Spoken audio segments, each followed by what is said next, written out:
First of all, it is sensible to have a plan. Now, many companies have crisis management plans.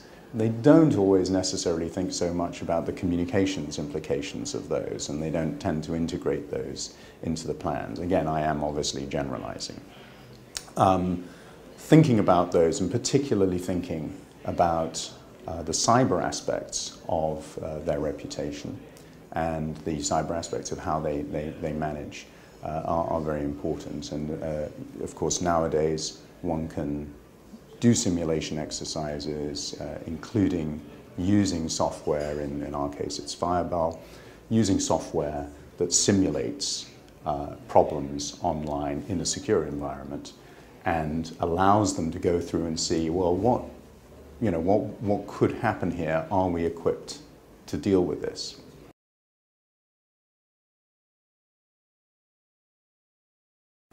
I think when it comes to the boardroom and their level of concern, it will depend on a couple of factors. One is, again, the type of industry that they're in, and the other is their own experience and their own perspective.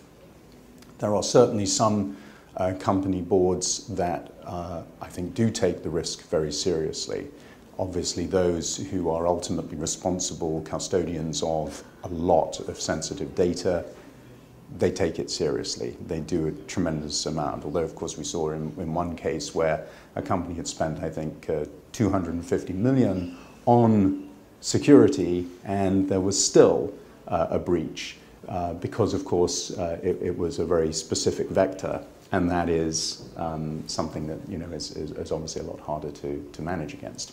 But so there are definitely boards that are very serious about this.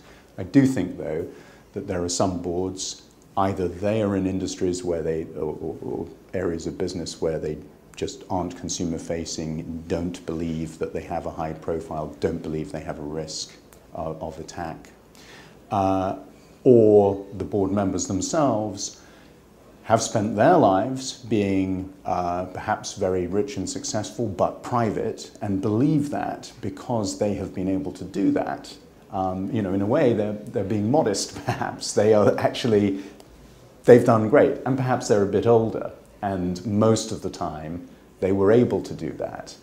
Now that may not be so true, so some of them are blasé. Again, I think the data in the end of the day speak volumes. If you've got, more than 80% of large companies experiencing some kind of cybersecurity breach, that is something that ought to concern any company.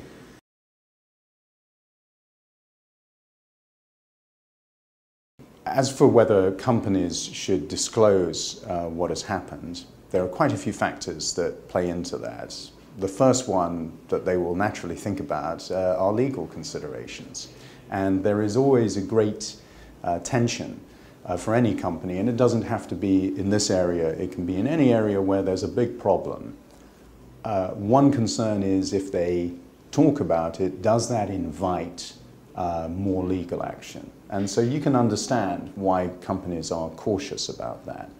On the other hand, I think it is always the job of the board and the CEO to challenge the lawyers and say, well, look, these considerations are very important, but they're not the only considerations, because the other consideration is, what do our stakeholders think of us? Will they think about us better if we talk about it?